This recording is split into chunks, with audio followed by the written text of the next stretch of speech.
This morning, there are news reports that are indicating that credit rating firms have come under sharp criticism from the RBI for failing to identify the financial troubles in various companies, especially in the case of IL&FS. Shriram Subramanian, founder and managing director, InGovern Research, joins in right now. And rightly so, Shriram, a lot of people said that the credit rating agencies to a certain extent were caught napping or didn't really deliver the truth when it came to the financial troubles in various companies. A classic case being the IL&FS fallout, which could have been nipped in the bud to a great extent. Would you agree? Yeah, I think the credit rating agencies partly are to blame for the entire not flagging at the right moment. I saw one statistic which said that the credit rating agencies have actually rated all bonds with near zero credit default. So from that perspective, you see, they are thinking that all companies or all issuers will pay up, which is not the truth. So there will be an element of default in the system. So from that perspective, credit rating agencies definitely are to fault. How come all the issuers are paying up and there is no default at all in the system? And these big giants like IL&FS, which is almost to the tune of 50,000-60,000 crores, and to miss that elephant in the room is a big miss from the credit rating agencies. Right. And do you believe that, Shriram, now it's about time that these rating agencies were pulled up for their role in the IL&FS fiasco so that, we don't see another one in the making?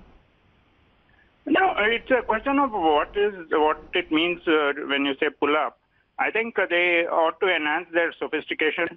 And two is this one of who pays for the issue for the ratings. Currently, the companies are paying. And at least SEBI has now put a stop to shopping of ratings because they need to disclose.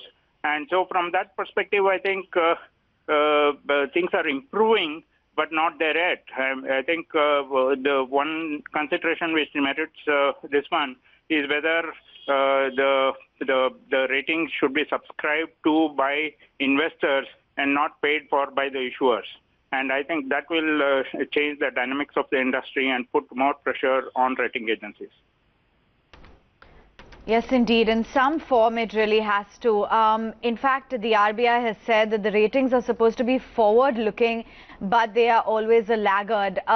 In some sense, would you agree that it's not ahead of the curve as should be with the ratings agencies?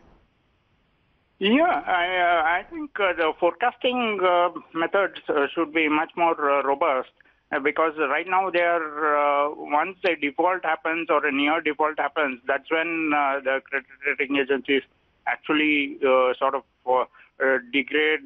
downgrade from AA or AAA all the way to D, and such a transition is sort of very criminal. So from that perspective, I think rating agencies need to enhance. I mean, if there is a transition across one or two ratings, that's okay. But to transition from AA all the way till D is like a disservice to everybody.